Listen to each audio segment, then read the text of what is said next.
So రాష్ట్రంలో మనం చూసుకున్నట్లయితే అప్రమత్తంగా ఉండండి. రెడ్ అలర్ట్ జిల్లాలకు కలెక్టర్లతో చంద్రబాబు కీలక ప్రెస్ మీట్. సో మీరు ఇక్కడ చూసుకున్నట్లయితే సీఎం చంద్రబాబు గారు కీలక ప్రెస్ మీట్ అయితే పెట్టడం జరిగింది. ప్రజలందరికీ సంబంధించి కూడా ఏపీలో భారీ వర్షాలు, వరదలు మరింత అప్రమత్తంగా ఉండాలని చెప్పేసి ఈయనైతే ప్రెస్ మీట్ అయితే పెట్టారు. ముఖ్యంగా చూసుకున్నట్లయితే చాలా ప్రాంతాల్లో అధిక వర్షాలు అయితే నమోదవుతూ ఉన్నాయన్నమాట. అందువల్ల ఇక్కడ ప్రజలు ఎవరు కూడా బయటకైతే రావద్దని చెప్తున్నారు. ముఖ్యంగా ఉభయ గోదావరి, ఉత్తరాంధ్ర గోదావరి జిల్లాల్లో పరిస్థితులపై కలెక్టర్లు, ఉన్నతాధికారులతో ఈయనైతే సమీక్షించారన్నమాట. విజయనగరం, శ్రీకాకుళం, విశాఖ, కాకినాడ, ఏలూరు, తూర్పుగోదావరి జిల్లాల కలెక్టర్లతో చంద్రబాబు మాట్లాడారు. వాహనాలు, వ్యక్తులు వెళ్ళలేని ప్రాంతాల్లో డ్రోన్లు వినియోగించుకోవాలని చెప్పడం జరిగింది.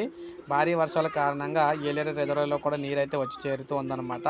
సో ప్రజలందరూ కూడా అప్రమత్తంగా ఉండాలని, ప్రజలందరూ కూడా ఎట్టి పరిస్థితుల్లో భారీ వర్షాలు ఉన్న సమయంలో బయటకైతే రావద్దని చెప్తున్నారు. ప్రజలకు ఏ సహాయం కావాలన్నా కూడా సో ప్రభుత్వం అయితే చేస్తుందని, కానీ ప్రజలు మాత్రం బయటకైతే రావద్దని చెప్తున్నారన్నమాట.